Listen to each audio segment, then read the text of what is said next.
ناموس رسالت صلی اللہ علیہ وسلم کا جو تحفظ ہے، یہ اس کی ضرورت کیوں ہے، اس کی اہمیت کیا ہے، اور ممتاز قادری شہید رحمہ اللہ کے جو دل میں یہ بات تھی وہ کیا جذبہ تھا، اور کس وجہ سے انہوں نے کہا کہ ہم اس کی حفاظت کے لیے انہوں نے اپنی جان دی؟ بسم اللہ الرحمن الرحیم۔ اللہم صلی علی سیدنا محمد وعلی آل سیدنا محمد مبارک وسلم علیہ۔ محترم غلام نبی مدنی صاحب، آپ نے بعض بڑے اہم سوالات اٹھائے ہیں۔ جہاں تک اس بات کا تعلق ہے کہ تحفظ ناموس رسالت کیوں ضروری ہے، اس کا سیدھا سا جواب تو یہ ہے کہ یہ اللہ کریم کا حکم ہے اور یہ ہر مسلمان کا فریضہ ہے۔ بالکل۔ اللہ کریم نے قرآن پاک میں جہاں یہ ارشاد فرمایا کہ ان العزت للہ جمیعا، بعد میں ایک اور آیہ مبارکہ میں فرمایا کہ ان العزت للہ وللرسول وللمؤمنین، یعنی یہ وہ حق ہے جو اللہ کریم نے حضور کو عطا فرمایا۔ بالکل۔ دنیا کے دساتیر جو ہیں ان میں اگر بنیادی حقوق ہوں ان کو بڑی اہمیت دی جاتی، کچھ لوگ انسانی بنیادی حقوق پر بڑا واویلا مچاتے ہیں۔ کوئی غور نہیں کرتا کہ اللہ کریم کی طرف سے عطا کیا ہوا جو حق ہے وہ سب سے بڑا حق ہے۔ بالکل۔ بحیثیت نبی آپ کا مقام بہت رفیع شان ہے، بعد از خدا بزرگ تو یہ قصہ مختصر۔ اور اس کے ساتھ اب اللہ کریم واضح فرما رہے ہیں کہ عزت ان کا حق ہے، اس کے برخلاف کوئی عمل قابل قبول ہے ہی نہیں۔ پھر واضح فرمایا کہ وَتُعَزِّرُوهُ وَتُوَقِّرُوهُ، یہ وہ رسول محتشم بالشان ہے جن کی عزت و توقیر کرو۔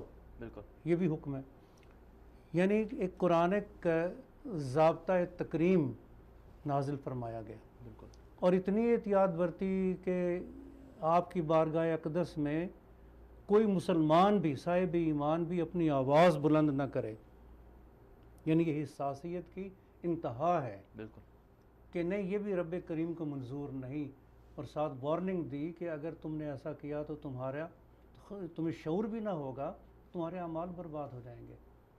ایسے احکامات جن میں نیگیٹو لینگویج، منفی لینگویج ہو اور جس کے نتائج یا سزا درج ہو، وہ مینڈیٹری کہلاتے ہیں، یعنی لازمی، ان پہ ہر صورت میں عمل کرنا پڑے گا۔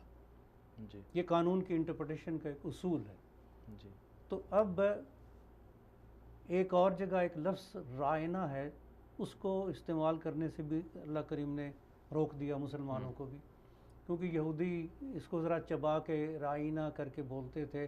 اس کا ایک معنی تو نعوذ باللہ ہمارا چرواہا بن جاتا ہے، اور دوسرا ان کی زبان میں گالی بنتی تھی۔ بالکل، گویا کوئی ذو معنی لفظ بھی جس کا ایک معنی غلط ہو وہ بولنے سے بھی روک دیا گیا۔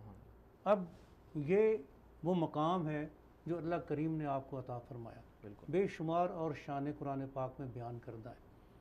اس کے بعد یہ حکم دیا گیا کہ یہ جو نبی محتشم ہیں ان سے، اللہ سے اور جہاد سے تمہاری محبت ہونی چاہیے۔ ایک آیت ہے طویل، میں اس کا مختصر معنی بتا رہا ہوں کہ اگر تمہیں اپنے یہ اہل و عیال، ماں باپ، کنبہ اور مال دولت اور جو کاروبار اور یہ چیزیں زیادہ عزیز ہیں اللہ، بالکل، اس کے رسول اور جہاد سے، یعنی احب الیکم، تمہیں زیادہ محبوب ہیں، تو پھر انتظار کرو یہاں تک کہ اللہ کا حکم آ جائے۔ اس میں ایک وارننگ ہے ایکشن کی۔ جی، گویا ان سب سے بڑھ کر محبت کا اللہ کریم نے حکم دیا۔